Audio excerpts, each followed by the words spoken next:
علیکم کے news head lines کے ساتھ میں ہوں قدسیہ شوکت۔ چلتے ہیں آج کی ہیڈ لائنز کی طرف۔ تازہ ترین خبروں سے باخبر رہنے کے لیے ہمارا چینل سبسکرائب کیجیے۔ لیے چلیں گے رینالہ کوٹ، جہاں سے رپورٹ کر رہے ہیں ہمارے نمائندے سرفراز احمد بھٹی۔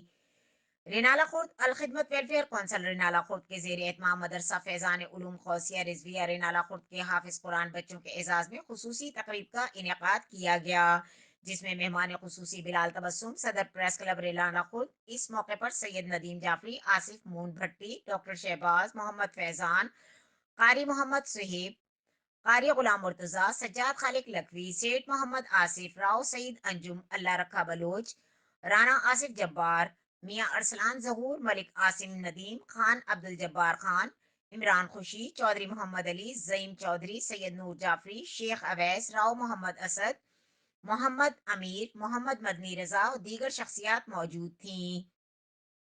اس موقع پر اساتذہ اور قرآ حضرات کو شیلڈز اور پھولوں کے گلدستے پیش کیے گئے۔ اس موقع پر خطاب کرتے ہوئے مقررین بلال تبسم، سید ندیم جعفری، سیٹ محمد آصف، سجاد خالق لکھوی نے دینی تعلیم حاصل کرنے کو بڑی سعادت قرار دیتے ہوئے ان کے والدین اور اساتذہ کو خراج تحسین پیش کیا۔ مزید خبروں اور اپڈیٹس کے لیے ہمارے ساتھ رہیے گا۔ تب تک کے لیے اپنا خیال رکھیے گا۔ اللہ حافظ۔